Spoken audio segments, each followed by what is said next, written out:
बाल अच्छे हो जाते हैं और अमूमन बालों के लिए बहुत पॉजिटिव चेंजेस आते हैं प्रेगनेंसी के अंदर, लेकिन आफ्टर डिलीवरी आपको ऑब्वियसली थोड़ा बहुत तो पर अब ये नहीं है कि अब आप बालों की खातिर हर साल प्रेग्नेंट हो जाए। ये कोई भी गलत है, ये भी गलत है, ये इतना बड़ा जो है मंसूबाबंदी इसलिए hair care is important and at the same time जब डिलीवरी होती है और अगर बाल बहुत ज्यादा खराब होने लग जाए फिर ना। देखिए एक्चुअली इसमें है कि आपकी डाइट हर वक्त, चाहे आप प्रेग्नेंट है कि नहीं है, बहुत इंपॉर्टेंट है। एंड सप्लीमेंट्स हमारे यहाँ क्या है कि दो तरह के लोगों की थॉट है, या तो एक तरह के वो है कुछ नहीं खाना, सप्लीमेंट की सारी ले ली, ये भी ले लिया, विटामिन सी ले ली, कैल्शियम ले लिया, मैं तो सारे सप्लीमेंट्स ले लिए, तो मुझे कुछ खाने की क्या जरूरत है। ये वो लोग हैं जो डाइट पे रहते हैं और जिन लोगों के पास खाने का टाइम नहीं है, ना उनके वो टेस्ट बड्स डेवलप हुए हैं कि वो मुख्तलिफ सॉर्ट ऑफ फूड को खा सकें। सेकंड जो ग्रुप है वो उन लोगों का है जो चाहता है कि ठीक है हमने कभी कुछ खाया, कभी कुछ नहीं खाया, कभी विटामिन ले लिए नहीं, they are not much careful about the food and वो केयरलेस रहते हैं ज़्यादातर, जिसकी वजह से ये होता है। और ना वो सप्लीमेंट्स कुछ इतना ले रहे होते हैं, फिर भी वो चाहते हैं, उनकी एक्सपेक्टेशन लेवल ये होती है कि जी बाल वो जो टीवी पे नजर आ रहे थे वैसे हो जाएं, या जब जैसे मेरी कजन के फॉर एग्जाम्पल तो वैसे हो जाएं।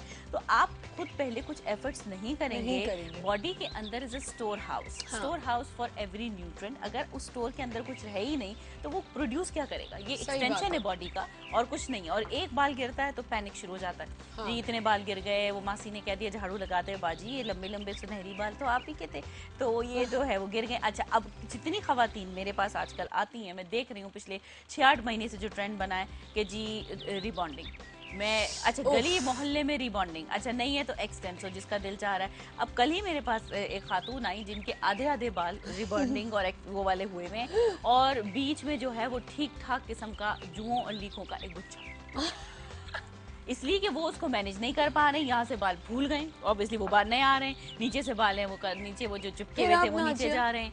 मतलब आप देखकर कुछ करिए। एक कॉल ले लो फिर इस पे बात करते हैं। सॉरी, अस्सलाम वालेकुम। हेलो हेलो, ये वो खातून तो नहीं थी कहीं, सुनते ही उन्होंने हेलो ड्रॉप हो गई कॉल। अच्छा खैर, अच्छा बाल को सूट कर रहे हैं कि नहीं कर रहे? अच्छा वो चूंकि उनके लंबे लंबे बाल थे, उन्होंने कहा ठीक है मुझे तो सूट कर रहे थे, गिर रहे हैं, 1.5 साल से रिबॉन्डिंग करा ली, गिरते चले जा रहे हैं पर अब बहुत ज्यादा गिर रहे हैं। तो अब आपने उनको क्या सजेस्ट? मैंने सबसे पहले उनको ये सजेस्ट किया कि पहले कैंची पकड़ के इनको आधा कर लें, सबसे पहले छोटा कर लें, इनको इस काबिल कर लें कि इनमें से जुएं लीखे निकल सके। मैंने इस बात को इसलिए मेंशन किया है कि देखें एक दूसरे की देखा देखी जो हम करते हैं कि जी आपको मैंने देख लिया, आपके बाल स्ट्रेट है, मैं चली गई रिबॉन्डिंग करा लिया, विदाउट थिंकिंग कि वो सलून के जो चीजें वो यूज कर रहा है आपके बाल पे क्या वो ठीक है, आपकी अपनी हेल्थ क्या थी, आपके पहले से बालों का स्टेटस थोड़ा मैं आपको फिर रोकूंगी। कॉल है हमारे साथ। अस्सलाम वालेकुम। जी अस्सलाम वालेकुम, कराची से डॉक्टर अनवर जहीर बात कर रहा हूँ। जी जी अस्सलाम वालेकुम डॉक्टर साहब, क्या हाल चाल है? बस जी बिल्कुल ठीक ठाक। एक बात आपसे अर्ज करूँ कि आज चूंकि आप प्रेगनेंसी के और उसके हेल्थ के ऊपर बात कर रहे हैं, हाँ जी, देखिए एक चीज याद रखिएगा कि प्रेगनेंसी जो है ये तो एक फिजियोलॉजिकल प्रोसेस है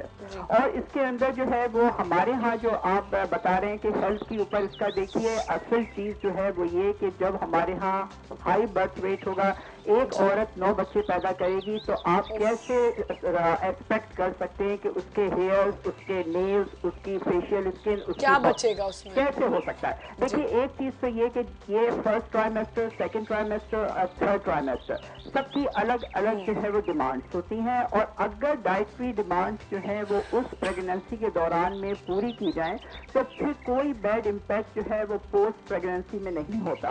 और पोस्ट प्रेगनेंसी के बाद भी आप एक नॉर्मल अच्छी बैलेंस डाइट खाएं तो कोई मसला नहीं है। अब देखिए प्रॉब्लम्स कहाँ हमारे यहाँ जो अराइज होती हैं वो होती है 2 जगह। थैंक यू डॉक्टर साहब, thank you so much. Break का वक्त हो गया है, आप बिल्कुल ठीक कह रहे थे, आपकी बात को आगे लेके चलेंगे। एक छोटा सा ब्रेक लेते हैं, we'll be right back.